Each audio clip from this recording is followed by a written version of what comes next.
झारखंड राज्य स्थापना दिवस और जनजातीय गौरव दिवस के दिन प्रधानमंत्री मोदी की झारखंड दौरे ने नई चर्चाओं को जन्म दिया है। मध्य प्रदेश और छत्तीसगढ़ में प्रचार थमने के दिन पीएम मोदी का इन राज्यों से दूर झारखंड में बिरसा मुंडा की जयंती पर उनके गांव उलियातू जाने का कारण क्या है? दरअसल कहा जा रहा है इसके पीछे बीजेपी की रणनीति एक तीर से कई निशाने साधने की थी। कांग्रेस इसे चुनावी सभा बता रही है। राजनीतिक जानकारों का कहना है कि बीजेपी की नज़र भगवान बिरसा मुंडा के सहारे आदिवासी वोटों को गणित साधने की है। दरअसल मध्य प्रदेश और छत्तीसगढ़ की सत्ता का ताज तय करने में आदिवासी मतदाताओं की बड़ी भूमिका मानी जाती है। आबादी के लिहाज से देखें तो मध्य प्रदेश में 31, छत्तीसगढ़ में 34 और राजस्थान में 17 और तेलंगाना में 9% आदिवासी हैं। ऐसे में इस कार्यक्रम के बहाने उन राज्यों के आदिवासी समुदाय को अपनी ओर आकर्षित करने का प्रयास है, क्योंकि प्रधानमंत्री ने अपने पूरे भाषण में जहां अपनी सरकार की उपलब्धियों की जानकारी दी, वहीं कांग्रेस का बिना नाम लिए आदिवासी समाज के विकास का नहीं होने का ठिकरा पूर्व की सरकारों पर फोड़ा। मैं कुछ देर पहले ही भगवान बिरसा मुंडा की जन्मस्थली उलिहातू से लौटा हूं। उनके परिजनों से भी बड़ी सुखद मुलाकात हुई है और उस पवित्र माटी को माथे पर चढ़ाने का एक परम सौभाग्य मुझे मिला है। मुझे भगवान बिरसा मुंडा मेमोरियल पार्क और फ्रीडम फाइटर म्यूजियम देखने का भी अवसर मिला है। 2 साल पहले आज के ही दिन मुझे ये म्यूजियम देश को समर्पित करने का सौभाग्य मिला था। मैं सभी देशवासियों को जनजातीय गौरव दिवस की बहुत बहुत बधाई देता हूं, अपनी शुभकामनाएं देता हूं और देश के सैकड़ों स्थानों पर देश के सभी वरिष्ठ जन आज झारखंड का स्थापना दिवस भी मना रहे हैं। अटल जी के प्रयास से ही इस राज्य का गठन हुआ था। देश को, विशेषकर झारखंड को अभी 50,000 करोड़ रुपए की अलग अलग योजनाओं का उपहार मिला है। आज झारखंड में रेलवे इंफ्रास्ट्रक्चर और कनेक्टिविटी के विस्तार के तहत कई रेल परियोजनाओं को शुरू किया गया है। आपको ये जानकर खुशी होगी कि झारखंड भी देश के 100% इलेक्ट्रिफाइड रेल रूट वाला राज्य बन गया है। इन परियोजनाओं के लिए मैं आप सभी मेरे झारखंड वासियों को बहुत सारी बधाई देता हूं। मेरे परिवारजनों, जनजातीय गौरव और संघर्ष के प्रतीक भगवान बिरसा मुंडा की गाथा हर देशवासी को प्रेरणा से भर देती है। झारखंड का कोना कोना ऐसे ही महान विभूतियों को उनके हौसलों और अनथक प्रयासों से जुड़ा है। तिलका मांझी, सिद्धू कान्हू, चांद भैरव, फूलो जानो, नीलांबर, पीतांबर, जत्रा ताना भगत और अल्बर्ट एक्का जैसे अनेक वीरों ने इस धरती का गौरव बढ़ाया है। अगर हम आजादी के आंदोलन को देखें तो देश का ऐसा कोई कोना नहीं था जहां आदिवासी योद्धाओं ने मोर्चा नहीं लिया हो। मानगढ़ धाम में गोविंद गुरु के योगदान को कौन भूल सकता है। मध्य प्रदेश के तंत्या भील, भीमा नायक, छत्तीसगढ़ के शहीद वीर नारायण सिंह, वीर गुंडाधुर, मणिपुर की रानी गाइडिंलियो, तेलंगाना के वीर रामजी गोंड, आदिवासियों को प्रेरित करने वाले आंध्र प्रदेश के अल्लूरी सीताराम राजू, गोंड प्रदेश की रानी दुर्गावती, ये वो विभूतियां हैं जिनका देश आज भी ऋणी है। ये देश का दुर्भाग्य है कि आजादी के बाद ऐसे वीरों के साथ न्याय नहीं हुआ। मुझे संतोष है कि आजादी के 75 वर्ष होने पर अमृत महोत्सव के दौरान हमने ऐसे वीर वीरांगनाओं को याद किया, उनकी स्मृतियों को अगली पीढ़ी तक पहुंचाया। साथियों, झारखंड आना मुझे पुरानी स्मृतियों को ताजा करने का अवसर भी देता है। गरीबों की सबसे बड़ी ताकत आयुष्मान भारत योजना की शुरुआत झारखंड से ही हुई थी। कुछ ही साल पहले खूंटी में मैंने सोलर पावर से चलने वाले जिला न्यायालय का उद्घाटन किया था। अब आज झारखंड की इस पावन भूमि से एक नहीं बल्कि दो ऐतिहासिक अभियानों की शुरुआत होने जा रही है। विकसित भारत संकल्प यात्रा सैचुरेशन के सरकार के लक्ष्यों को प्राप्त करने का सशक्त माध्यम बनेगी। पीएम जनजाति आदिवासी न्याय महाअभियान विलुप्त होने की कगार पर खड़ी जनजातियां, जिसे हम अब तक प्रिमिटिव ट्राइब के रूप में जानते हैं, उनकी रक्षा करेगा, उन्हें सशक्त करेगा। ये दोनों ही अभियान अमृत काल में भारत की विकास यात्रा को नई ऊर्जा देंगे। मेरे परिवारजनों, मुझे सरकार के मुखिया के तौर पर, हेड ऑफ द गवर्नमेंट के तौर पर अब 2 दशक से भी ज्यादा समय बीत गया है। देशवासियों की आकांक्षाओं को जानने का, समझने का मुझे बहुत करीबी से मौका मिला है। अपने उन अनुभवों के आधार पर मैं आज एक अमृत मंत्र आपके सामने रख रहा हूं और भगवान बिरसा मुंडा की धरती से रख रहा हूं। अगले 25 वर्षों के अमृत काल में अगर हमें विकसित भारत की भव्य और दिव्य इमारत का निर्माण करना है तो हमें उसके 4 अमृत स्तंभों को और मजबूत करना होगा, निरंतर मजबूत करना होगा। हमारी सरकार ने जितना 10 साल में किया, अब उससे भी ज्यादा ऊर्जा के साथ हमें इन 4 अमृत स्तंभों पर लगानी है, अपनी पूरी ताकत लगानी है। और विकसित भारत के 4 अमृत स्तंभ मैं आपको बताना चाहता हूं। ये 4 अमृत स्तंभ है क्या? पहला अमृत स्तंभ भारत की हमारी महिलाएं, हमारी माताएं बहनें, हमारी नारी शक्ति।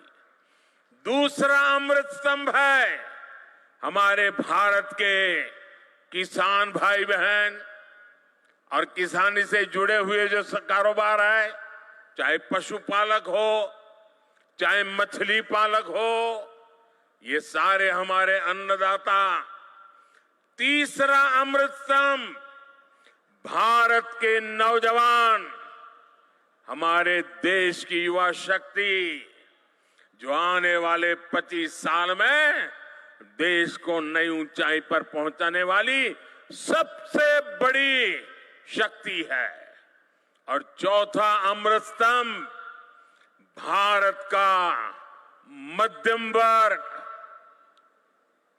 नियो मिडिल क्लास और भारत के मेरे गरीब भाई बहन, इन चार स्तंभों को हम जितना मजबूत करेंगे, विकसित भारत की इमारत भी उतनी ही ऊंची उठेगी। मुझे संतोष है कि बीते 10 वर्षों में इन चार स्तंभों को सशक्त करने के लिए जितना कार्य हुआ है उतना पहले कभी नहीं हुआ। साथियों, आज तक और आजकल हर तरफ भारत की इस सफलता की चर्चा है कि हमारी सरकार के 5 वर्षों में 13 करोड़ से ज्यादा लोग गरीबी से बाहर निकले हैं। आखिर बीते कुछ वर्षों में ऐसा क्या हुआ जो इतना बड़ा परिवर्तन जमीन पर देखने को मिला है। 2014 में जब हमें आप सबने दिल्ली की गादी पर बिठाया, सरकार चलाने का दायित्व दिया, उस दिन से हमारा सेवा काल शुरू हुआ है। हम सेवा करने के लिए आए हैं और उस सेवा काल के बात करूं तब उस समय हमारे आने से पहले भारत की एक बहुत बड़ी आबादी मूलभूत सुविधाओं से वंचित थी। देश के करोड़ों गरीबों ने इस बात की उम्मीद भी छोड़ दी थी कि कभी उनका जीवन बदल पाएगा। और सरकारों का रवैया भी ऐसा था कि वो खुद को जनता का माई बाप समझती थी। हमने माई बाप की भावना से नहीं बल्कि सेवक की भावना से आपके सेवक की तरह काम करना शुरू किया।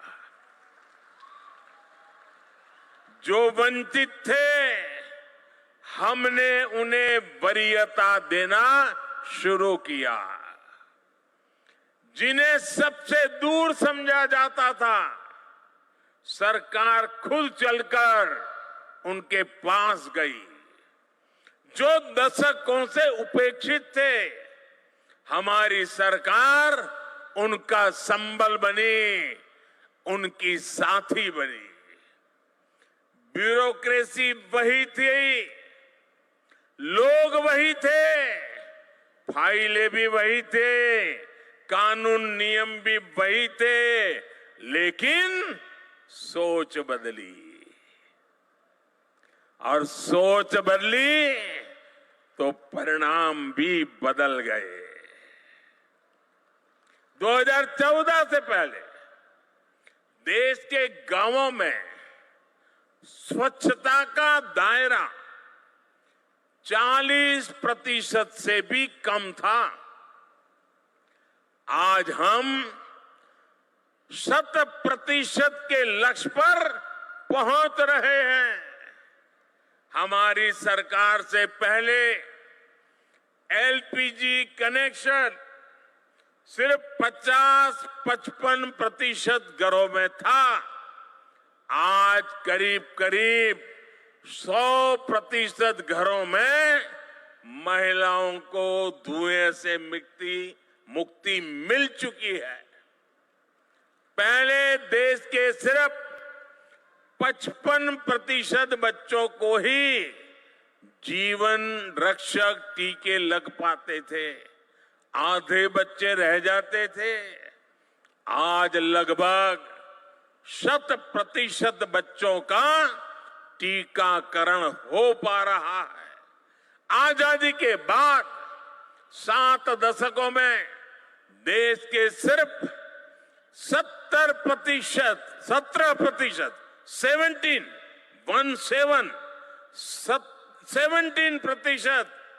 ग्रामीण परिवारों तक नल से जल की सुविधा थी। 20% भी नहीं। जल जीवन मिशन की वजह से आज ये भी 70% तक पहुंच रहा है। और साथियों, हम आप जानते हैं कि समाज में जिनको उस समय मिला था वो कौन थे? ये शुरुआती मलाई मिली वो लोग कौन थे? ये सारे रसूखदार लोग हुआ करते थे। जो संपन्न लोग होते थे, जिनकी सरकार में पहुंच होती थी, पहचान होती थी, वो सुविधाएं और व्यवस्थाएं आसानी से जुटाते थे और सरकार का भी मन दिमाग ऐसा था, उन्हीं को ज्यादा देते थे। लेकिन जो लोग समाज में पीछे रहे थे, जो मूल सुविधाओं से वंचित थे, उन पर ध्यान देने वाला भी कोई नहीं था। वो असुविधाओं के बीच अपना जीवन काट रहे थे। मोदी ने समाज के ऐसे वंचितों को अपनी प्राथमिकता बनाया, क्योंकि वो लोग हैं जिनके बीच में जिया हूं। मैंने कभी ऐसे परिवारों की रोटी खाई है। मैंने कभी समाज के आखिरी व्यक्ति का नमक खाया है। मैं आज भगवान बिरसा मुंडा की इस धरती पर वो कर्ज चुकाने आया हूं।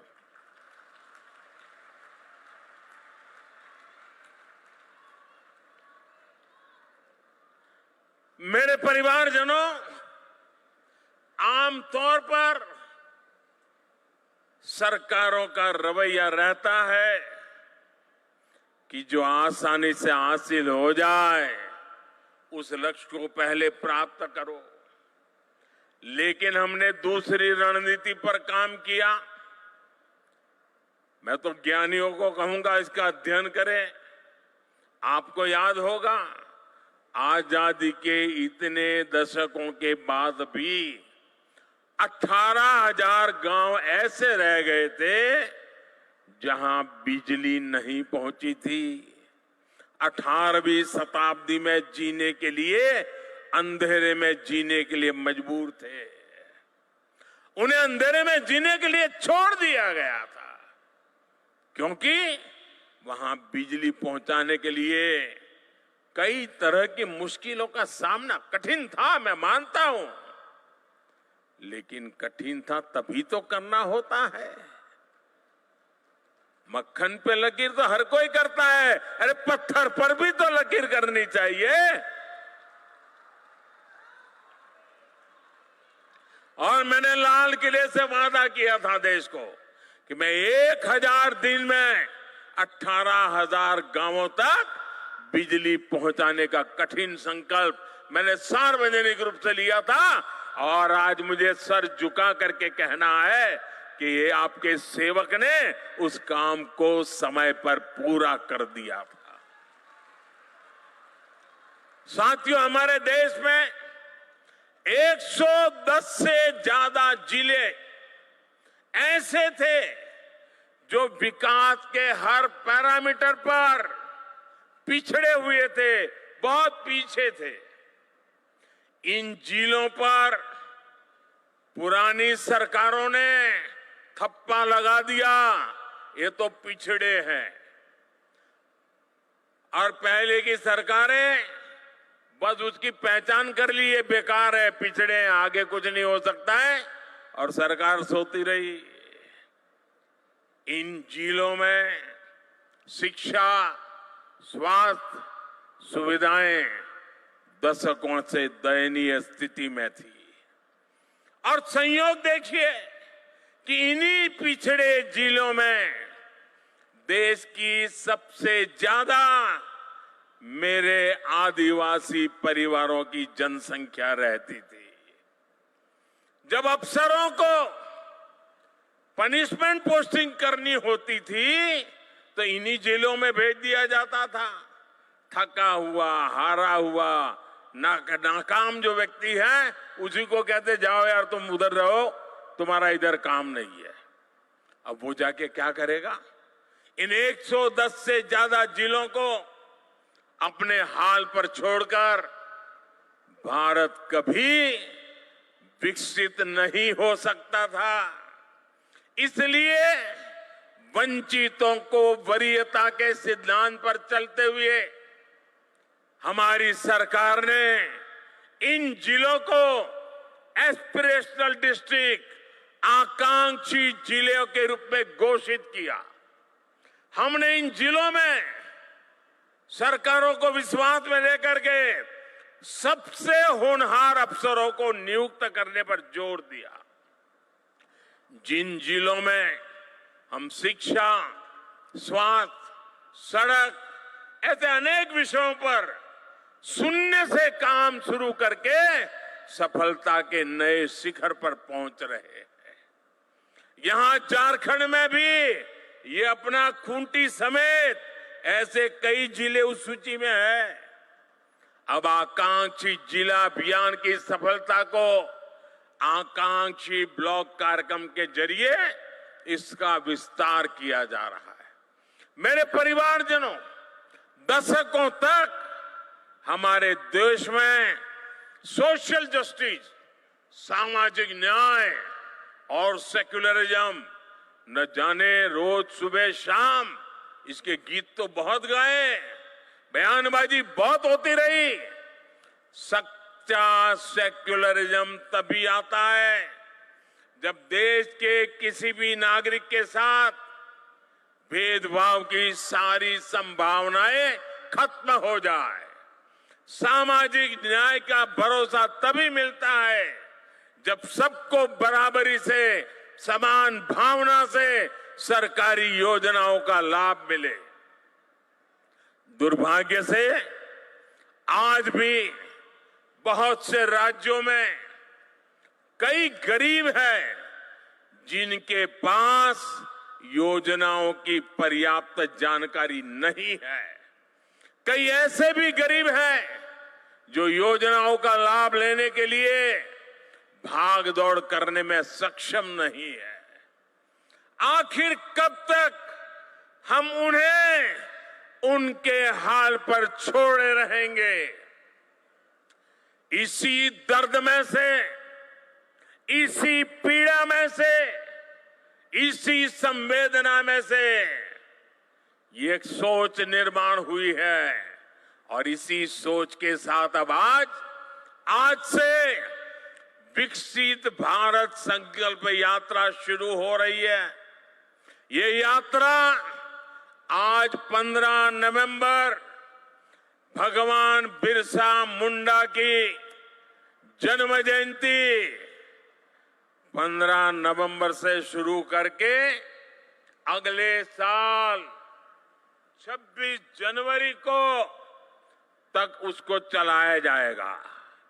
इस यात्रा में सरकार मिशन मोड में देश के गांव-गांव जाएगी। हर गरीब, हर वंचित को सरकारी योजनाओं का जो हकदार है उसके हक के लिए उसको लाभार्थी बनाया जाएगा। उसको इस योजना पहुंचे उसकी व्यवस्था की जाएगी। और आपको याद होगा, मेरे मीडिया के कुछ मित्रों को मालूम नहीं रहता है, 2018 में भी मैंने एक प्रयोग किया था। केंद्र सरकार ने ऐसे ही एक ग्राम स्वराज अभियान चलाया था और मैंने भारत सरकार के 1000 अफसरों को गांवों में भेजा था। एयर कंडीशन कमरों से निकाल करके 1000 अफसर गांवों में जाकर के बैठे थे। इस अभियान में भी हम 7 प्रमुख योजनाओं को लेकर हर गांव तक गए थे। मुझे विश्वास है कि ग्राम स्वराज अभियान की तरह ही हमें विकसित भारत संकल्प यात्रा में भी हर गांव जाकर के ऐसे हर हकदार को मिलकर के इस योजना को सफल करने का प्रण लेकर के निकलना है। और जब भगवान बिरसा की धरती से निकलते हैं तो सफलता अवश्य मिलती है।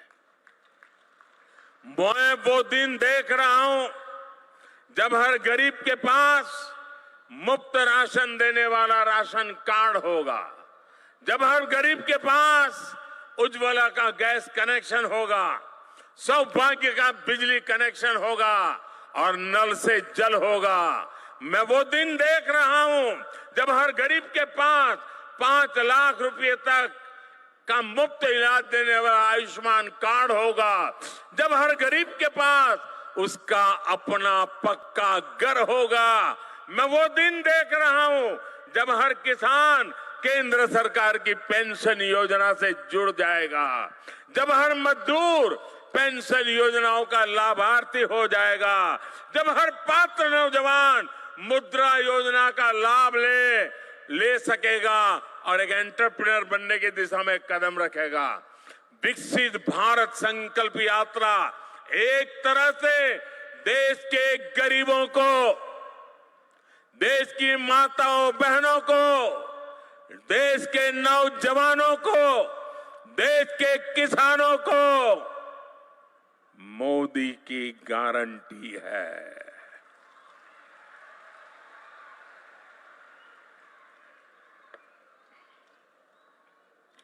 और जब मोदी की गारंटी होती है ना, तो आप जानते हैं वो गारंटी क्या होती है?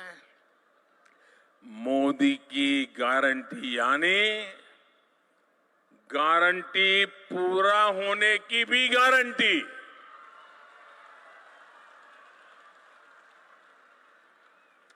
मेरे परिवारजनों, विकसित भारत के संकल्प का एक प्रमुख आधार है पीएम जनमन, यानी पीएम जनजाति आदिवासी न्याय महाअभियान। सामाजिक न्याय जनरल बातें हुई, मोदी हिम्मत करके निकला है आदिवासी न्याय अभियान को लेकर के। आजादी के बाद कई दशकों तक आदिवासी समाज को लगातार नजरअंदाज किया गया। मैं अटल जी की सरकार थी जिसने आदिवासी समाज के लिए अलग मंत्रालय बनाया, अलग से बजट बनाया। हमारी सरकार के दौरान अब आदिवासी कल्याण का बजट पहले के मुकाबले 6 गुना तक बढ़ चुका है। पीएम जनमन योजना का नाम रखा है पीएम जनमन। पीएम जनमन यानी पीएम जनजाति आदिवासी न्याय महाअभियान। इसके तहत अब हमारी सरकार उन आदिवासी भाई बहनों तक पहुंचेगी जिन तक अभी नहीं पहुंचा गया। ये वो जनजातीय समूह है, हमने कह तो दिया वो प्रिमिटिव ट्राइब्स है, जिनमें से ज्यादातर अब भी जंगलों में रहने के लिए मजबूर है। उन्होंने रेल की देखने की बात थोड़ा आवाज भी नहीं सुनी है। देश के 22,000 से ज्यादा गांवों में रह रहे ऐसे 75 जनजातियां, वो 75 जनजातीय समुदाय की प्रिमिटिव ट्राइब्स की पहचान हमारी सरकार ने की है। जैसे पिछड़ों में भी अति पिछड़े होते हैं, वैसे ही ये आदिवासियों में भी सबसे पीछे रह गए आदिवासी है। देश में इनकी संख्या लाखों में है। इन सबसे पिछड़े आदिवासियों को मूल सुविधाएं भी नहीं मिली हैं। आजादी के 75 साल के बाद भी नहीं मिली है। इस आदिवासी समाज के लोगों को कभी पक्का मकान नहीं मिला। इनकी कई कई पीढ़ियां में बच्चों ने स्कूल तक देखा नहीं है। इस समाज के लोगों के कौशल विकास पर ध्यान नहीं दिया गया। इसलिए अब इन जनजातियों तक भारत सरकार विशेष अभियान चलाकर पहुंचने वाली है। पहले की सरकारों ने आंकड़ों को जोड़ने का काम कर लिया। जो नजदीक हैं, जो ऊपर पहुंच चुके हैं, उन्हीं से काम करवा लेना। लेकिन मुझे सिर्फ आंकड़ों को जोड़ करके नहीं बैठना है, मुझे तो जीवन को जोड़ना है, जिंदगियों को जोड़ना है। हर जिंदगी में जान भरनी है, हर जिंदगी में नया जज्बा भरना है।